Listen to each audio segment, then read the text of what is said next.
आज आपण 15 आणि 16 तारखेच्या जे लोकसत्ता पेपरमधलं करंट अफेअर बघणार आहोत. तर 15 तारखेच्या 2 न्यूज महत्त्वाच्या आहेत बघा. ते आपण डिस्कस आधी करू आणि नंतर 16 तारखेचं बघू. 15 तारखेच्या पेपरमध्ये एक न्यूज होती बघा. पालकांनी मुलांना गोष्ट सांगण्याच्या नव्या विश्वविक्रमाची नोंद म्हणून. तरी काय न्यूज आपण याच्याविषयी महत्त्वाची माहिती बघू आणखीन.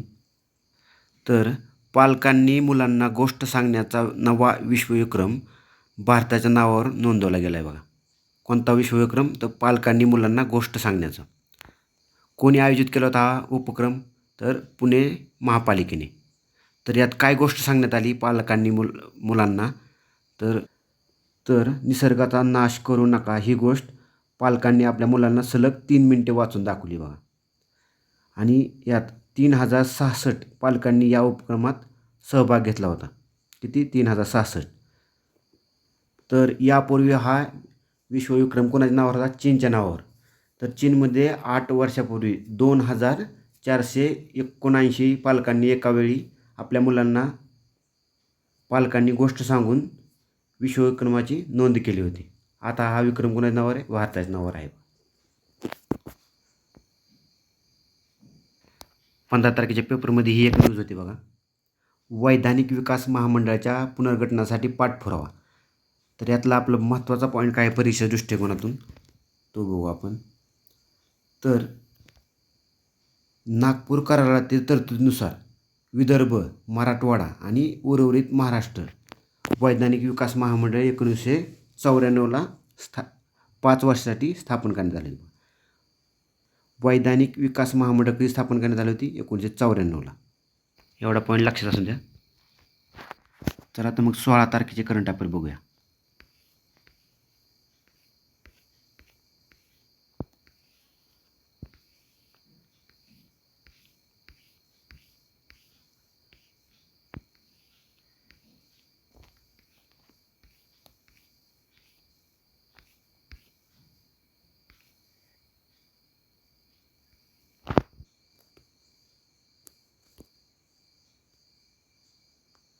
इथे एक न्यूज आहे बघा. राज्य मागासवर्ग आयोगाचे नवीन अध्यक्ष, त्यांचं नाव काय आहे? सुनील शुक्रे. आपण मागच्या व्हिडिओमध्ये राज्य मागासवर्ग आयोगाविषयी जे नवीन सदस्य नेमणूक केलेली त्याच्याविषयी बघितलं आहे बघा. तर मागचं जाऊन व्हिडिओ बघू शकता तुम्ही. अध्यक्षाचं नाव लक्षात असून द्या.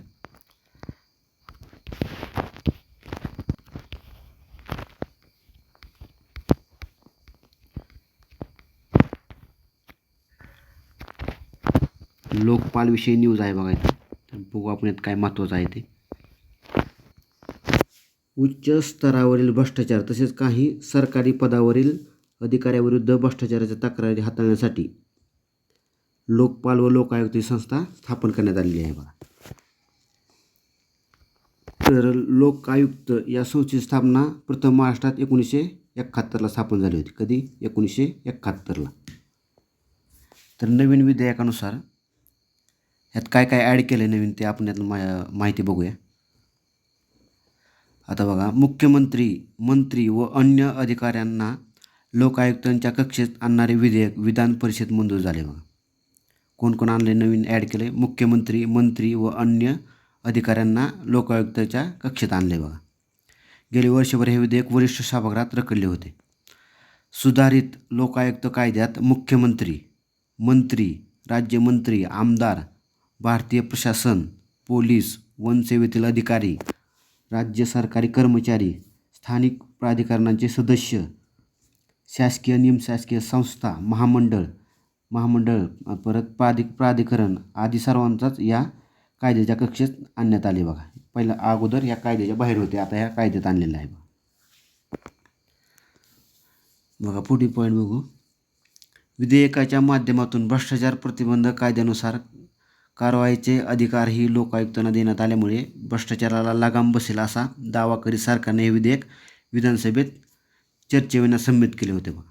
विधान परिषद संमत व्हायचे राहिले होते, पण ते आता संमत झालेलं आहे. तर लोकायुक्त निवडीसाठी जी समिती असते त्या समितीमध्ये कोण कोण असते बघा. तर या समितीमध्ये मुख्यमंत्री, उपमुख्यमंत्री, विधानसभा अध्यक्ष, विधान परिषदेचे सभापती, दोन्ही सभागृहातील विरोधी पक्षनेते, तसेच उच्च न्यायालयाच्या मुख्य न्यायाधीशांचा समितीत समावेश करण्यात आलेला आहे बघा. या नव्या कायद्यात आणखीन काय पॉईंट ॲड केलेत बघा. पहिला पॉईंट बघा, लोकसेवकाविरुद्धच्या भ्रष्टाचाराच्या तक्रारी लोक आयुक्ताकडे करण्याची मुभा जनतेला असेल.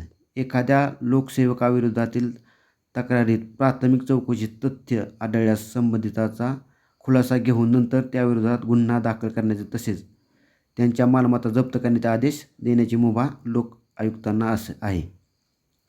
दुसरा पॉईंट दिला बघा, पोलीस लाचलुचपत प्रतिबंधक विभाग यांना भ्रष्टाचारी लोकसेवकाविरुद्ध थेट कारवाईचे आदेश देण्याचे अधिकार लोकायुक्तांना असणार आहेत बघा. दिवाणी न्यायालयाचे अधिकार लोकायुक्तांना असतील. या कायद्यानुसार दाखल खटला 1 वर्षात निकाली काढण्याची जबाबदारी विशेष न्यायालयावर सोपवण्यात आली बघा. किती वर्षात? 1 वर्षात. मुख्यमंत्र्याविरोधात भ्रष्टाचाराची तक्रार आल्यास कोणतीही चौकशी सुरू करण्यापूर्वी विधानसभेच्या 2/3 सदस्यांची पूर्व मान्यता लागेल बघा. कुणाविरुद्ध? मुख्यमंत्र्याविरुद्ध 2/3 सदस्यांची पूर्व मान्यता लागेल. आणि मंत्र्याच्या बाबतीत मंत्रिमंडळाच्या शिफारशीनुसार राज्यपालांनी परवानगी दिल्यानंतरच आरोपांची चौकशी करण्याची लोकायुक्तांना मुभा असेल. मुख्यमंत्र्यांच्या बाबतीत मंत्रिमंडळाच्या शिफारशीनुसार राज्यपालांनी परवानगी दिल्यानंतरच आरोपांची चौकशी करण्याची लोकायुक्तांना मुभा असणार आहे. परत संधी अधिकाऱ्यांबाबत मुख्यमंत्र्यांची, आमदाराबाबत विधानसभा अध्यक्ष किंवा विधान परिषद सभापतींची, तसेच कनिष्ठ अधिकाऱ्यांबाबत संबंधित विभागाचा सचिव आणि मंत्र्यांची पूर्व मान्यता घ्यावी लागणार आहे. आणि न्यायप्रविष्ट किंवा विधिमंडळाच्या समितीपुढे सुरू असलेल्या प्रकरणामध्ये लोकायुक्तांना दखल देता येणार नाही. ते पॉईंट सगळे महत्त्वाचे आहेत बघा. तरी तुम्ही एकदा वाचून घ्या व्यवस्थित. तर लोकायुक्ताची नियुक्ती कोण करतो? तर या समितीने शिफारस केल्यानंतर राज्यपाल करतात. चला व्यवस्थित पॉईंट करून घ्या, क्वेश्चन येण्याची शक्यता आहे त्याच्यावर. पुढील न्यूज बघू.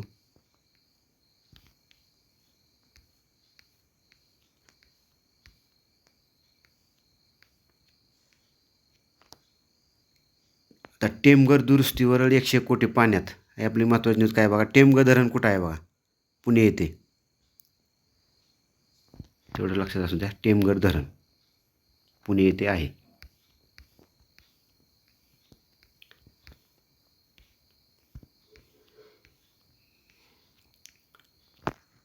बघा संपादकीयमधलं आजचं फक्त एक महत्त्वाचे पॉईंट बघू आपण.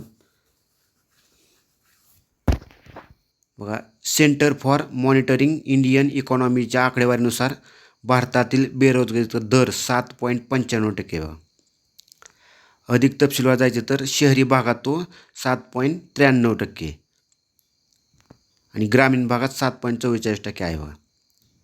आणि बेरोजगारीबाबत जगात भारताचे स्थान 86 आहे. लक्षात असू द्या.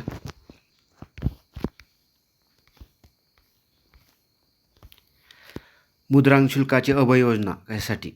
अभय योजना कशासाठी ते बघू आपण. तर अभय योजना ही राज्य सरकारनं आणली बघा. तर कशासाठी बघा, 2.34 लाख व्यवहारामध्ये नागरिकांनी कमी भरलेले मुद्रांक शुल्क आणि त्यावरील दंडाची रक्कम माफ वा कमी करणारी योजना आहे बघा ही. तर ही कुणाकुणासाठी लागू असणार? निवासी, अनिवासी, औद्योगिक वापराच्या प्रयोजनासाठी केलेले सर्व व्यवहार, विक्री करारपत्रे,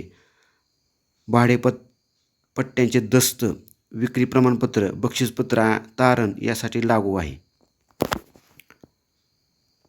तर अभय योजना काय आहे? तर परत एकदा सांगतो मला की 2.34 लाख व्यवहारामध्ये नागरिकांनी कमी भरलेले मुद्रांक शुल्क आणि त्यावरील दंडाची रक्कम माफ वा कमी करणारी योजना आहे बघा. चला पुढची न्यूज बघू.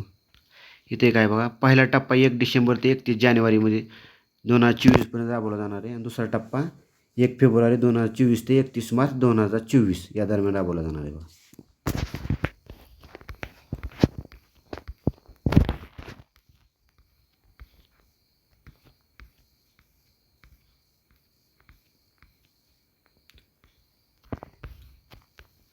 व्यापार तूट घटून $20.58 अब्ज. तर यातला एक महत्त्वाचा पॉईंट बघू आपण. व्यापार तूट कशाला म्हणतात, तर आयात आणि निर्यात या दोन्हीतील तफावत म्हणजेच व्यापार तूट. आपल्याला आतापर्यंत 3 महिन्याची किंवा 6 महिन्याची व्यापार तूट विचारलेलं नाही बरं का MPSCला. पण वार्षिक तूट किती राहिले ते विचारतात. त्यात आपल्याला 3 महिन्याची व्यापार तूट दिलेली आहे. एक वर्षभराची व्यापार तूट किती राहते ते एकदा बघून घ्या तुम्ही. ते आले की जर पेपर आला तर आपण ते डिस्कस करूच. यात सप्टेंबर महिन्यात भारताची व्यापार तूट किती राहिलेली ते आलेले. वार्षिक व्यापार तूट आपण लक्षात ठेवायला पाहिजे, परीक्षेच्या दृष्टिकोनातून महत्त्वाची.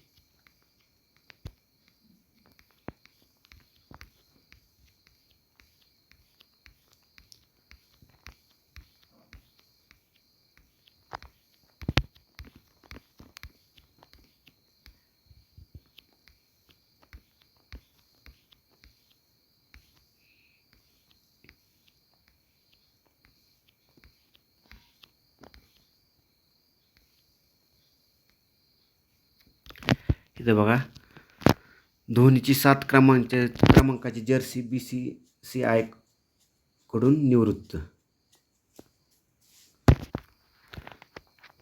तर महेंद्रसिंग धोनीची 7 क्रमांकाची जर्सी BCCIने निवृत्त करण्याचा निर्णय घेतलेला आहे.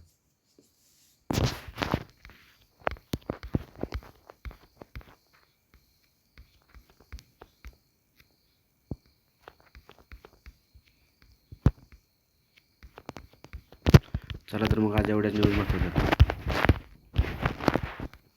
धन्यवाद.